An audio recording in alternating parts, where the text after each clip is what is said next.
The great and the good are at this flagship event today. Why haven't you invited Elon Musk? Elon Musk has never been to any of our investment summits under the previous government. What we're trying to do is get those companies who are already actively looking to make investments around the world, and we've been engaging with them and getting them here. You'll be pleased to know, though, Kay, that there are £40 trillion worth of global assets that will be represented here in London today, looking for destinations to invest their money. That's the whole point of today. We're showcasing our country. We're showing the Prime Minister, the Chancellor, the whole Cabinet. We want to grab that potential because we see a great deal of potential in our country. We want to showcase the best of Britain and get that investment to every part of the United Kingdom, benefiting every single person who lives around the country, wherever they're from. So it's not because he called the Prime Minister two-tier Keir? Absolutely not. Our Prime Minister puts the country first, party second. He said that numerous times. We want to make sure that people from around the world understand that we are a government that is open for business. If you look at the Times newspaper today, you see 14 global companies like JP Morgan, Aviva. These companies are looking for places to invest, and they are saying that Britain now has the stability, the long-term planning to get the fundamentals right in our economy, to get growth into it. And those are the things that people are looking for, and that's what they're seeing in this government. The central mission is to restore economic growth, is what you said in the manifesto. How does nicking cash off pensioners fit into that? Well, what we're trying to do is get the fundamentals of our country right. We had a terrible inheritance from the last government, not just in public services, not just in our reputation around the world, but in the fundamentals of our economy too. We have had to take the difficult decisions, and those global companies who are coming to this country today looking to invest, every single one of them understands that you have to take difficult decisions, and that's what we've done. And once we've got growth back into the economy, we can start investing properly again, not the sort of thing we've seen at the moment with high taxes, low growth, and a country that isn't able to support itself. We're getting those fundamentals right. OK. By taking money off pensioners? We're doing the hard things that need to be done to get our economy back on track. And next year, pensioners will still be getting more money in their pocket than they are this year. We are making sure that pensioners will be OK overall. But as I say, we have to take those difficult decisions to get the country back on its feet again. And once we have, we can start investing properly again and get over the difficult years of low growth, high tax, poor public services and mismanagement of our country. Let's talk about national insurance. Jonathan Reynolds yesterday all but confirming that employers' national insurance is likely to be hiked in the budget. How will that convince would-be employers that Britain's the right place for them? Well, the fact that we have £40 trillion worth of global assets represented by businesses coming to this country shows that they know we're getting the fundamentals right. The fact that we have 14 global companies who are writing to the Times today to say that they see... Yeah, you told me that already, to be fair. Well, tell me about national insurance. Tell me about national insurance. What's going to happen? All of these companies, they know what you know because they watch the news, they watch Sky News and they listen to the reporting. They know the direction of travel. They know... No need to blow wind up my skirt. Tell me about national insurance. What's going to happen?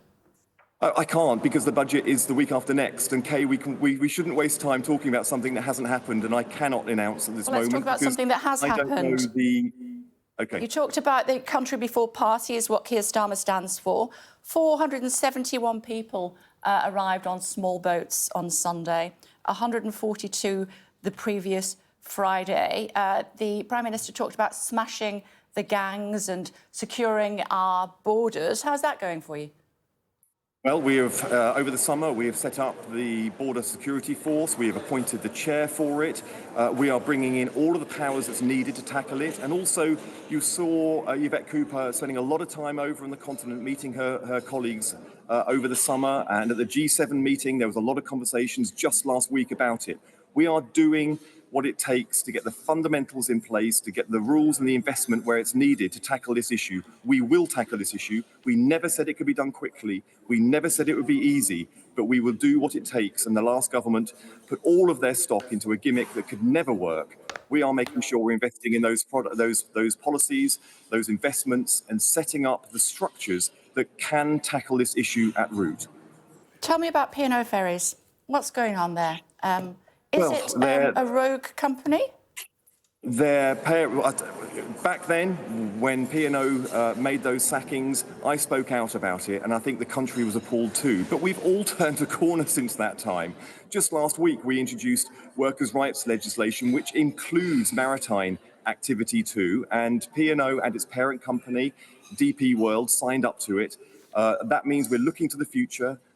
DP World are here today. That £1 billion worth of investment is going forward, and I'm really pleased about that. We can all turn a corner as a country. That's what we've done with a changed election, with a new Labour government, and DP World is coming on that journey too, and we are really, really pleased about that. Yeah, just on the 9th of October, you issued a press release, the government, talking about rogue companies and unscrupulous behaviour. And in the second paragraph, you talk about P&O ferries. So have they turned a corner or not? Well, they have, because they've signed up to the legislation that we introduced last week. We're all turning a corner, and it shows, Kay. Right back then, Grant Shapps says that he was boycotting P&O, but they never introduced any legislation to change it. All you have to do is engage with these companies and take them on the journey, show that we are a brilliant place to invest, but we do expect high standards. We have shown just in the last week you can introduce what have they done to change their legislation on standards? worker. You could, well, because they've signed up to the new legislation, which will protect. It's the same CEO as back when they sacked 800 people. And we've introduced legislation that would stop that ever happening again, and they have signed up to it. This is the point, Kay. You can have higher standards, and you can create the circumstances where businesses want to invest in our country. That's what we're seeing here today. Britain is open for business again. You can come and invest, you can create wealth and jobs in our country and benefit from all the best of modern Britain.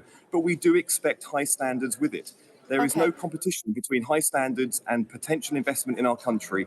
That's what you see here today, and that's what you'll see us harnessing, capturing, and putting to benefit for everyone from every background. Back in 2022, Darren Jones, who is your colleague, as you know, asked the chief exec of P&O if he didn't know what he was doing or if he was a shameless criminal. He is still the CEO of P&O Ferries. What is he now? Does he not know what he's doing, or is he a shameless criminal? He is someone who has signed up to the high standards that the Labour government expects of everyone that invests and employs people in our country, and he is investing into the future. That's something that we should celebrate, because we have changed as a country. The new Labour government has introduced higher standards in the workforce across the entire United Kingdom, and P&O have gone on that journey too. The last Labour government, the last Tory government, they criticised them, they attacked them. Yeah, we're not talking about their Tory government. We're talking about your government. To try and bring the change that was needed. We have brought the change. P&O have come with us on that journey, and I'm grateful for it. Nothing to do with the £1 billion that they've promised in investment. It is to do with two things, Kay. Signing up to higher standards and investing in our country. You can't get better than that, and it's only happened because of the new Labour government. It's good to see you. Thanks very much indeed for joining us. Thank you. Thanks, Kay.